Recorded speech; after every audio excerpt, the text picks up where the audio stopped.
So what's going on, guys? So I am here at Sames Ford in Corpus Christi, Texas, because I'm about to pick up a major upgrade that's been a long time coming.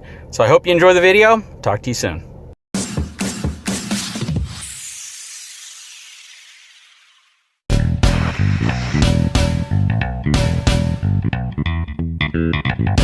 So I am dropping the truck off to get my new tires installed.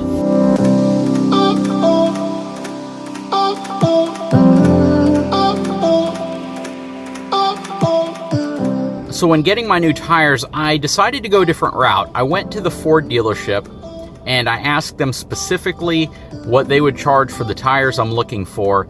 And it turns out that they were roughly $65 per tire less expensive than the next lowest place I could find them online or anywhere else. I'm currently at Sames Ford here in Corpus Christi, Texas at their quick lane, and it just really blew me away, the price that they offered me on these tires. Typically they're almost $400 a tire, about $390. I got them for about $305 per tire.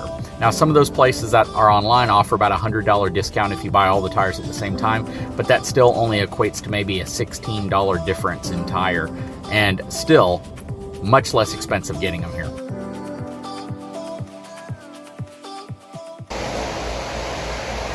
Check this out.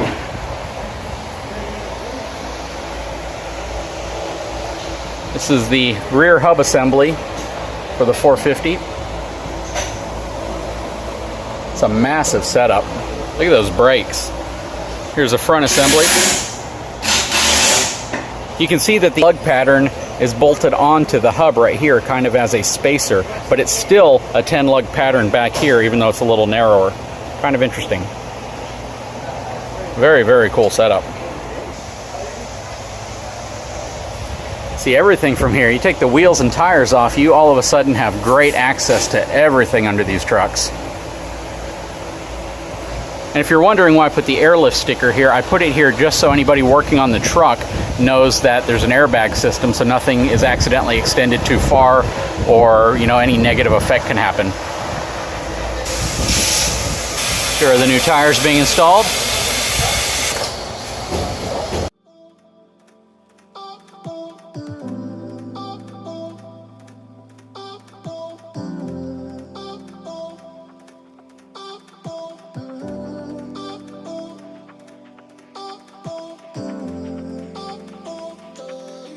So I was driven here in the Rubicon.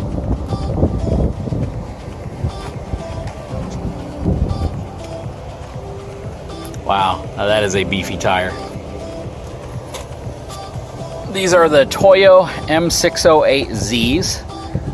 Regroovable tire, 228/70 19.5s. These things are sweet. They have the same 3,970 pound load carrying capacity.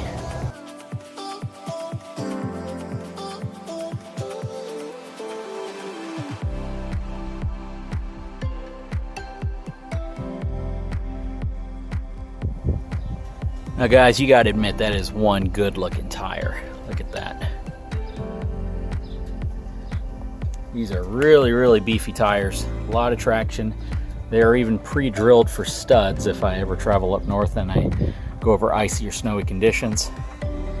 Really, really, really deep tread blocks here. Nice stone ejectors. Has some siping right here. Hope you go over, again, snowy, icy conditions a little better. Yeah, these tires are definitely going to be more in line for off-road, sand, dirt, mud, that kind of scenario.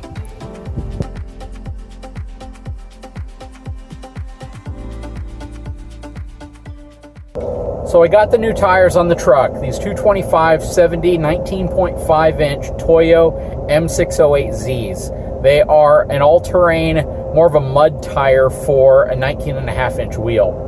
Now, instead of using traditional stick-on or press-on magnets to balance the wheels and tires, they used beads. I don't know specifically what brand they used. I think they were tire beads, but not 100% sure. But they were specifically designed for this. Now, I've read reviews, because I've never used bead balancing before. I've read reviews online, I've read reviews on Amazon and YouTube videos, and some people are really mixed on if they really work. But what I can tell you is that I think they work at times, but then there's other times when I'm not so sure. Like right now, I'm going 58 miles an hour, and the truck seems to be really well balanced. I don't feel any type of shaking. I really don't feel anything that would make me believe they're not balancing properly.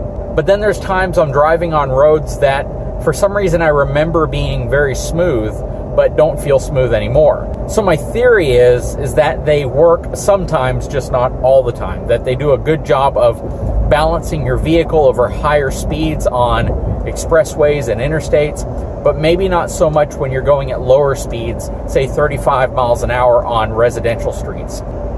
See, right now, this is still a relatively smooth road, but to me, it feels as if the truck is slightly out of balance. It feels as if the tires aren't 100% balanced correctly. And this is a really smooth section of road. The problem is, unless you can literally, travel from one vehicle with beads to one vehicle without beads over the exact same road instantly, it's really hard to tell if it's the road or if the beads are or aren't working. So I'm gonna have to definitely take more of an analytical approach to this and try to figure out specifically if these beads are actually working or if I need to go back to weights. With weights, other than the chance that you might sling a weight off, at least you kind of know when the wheel and tire are perfectly balanced. With beads, you're kind of taking a guess that they're working the way that they're supposed to, counteracting any heavy spots in the tire and truly balancing your setup. Personally, I would probably feel more comfortable going back with weights, simply because, again, I just know that they're effective in what they do. Definitely need to research this a bit more, though.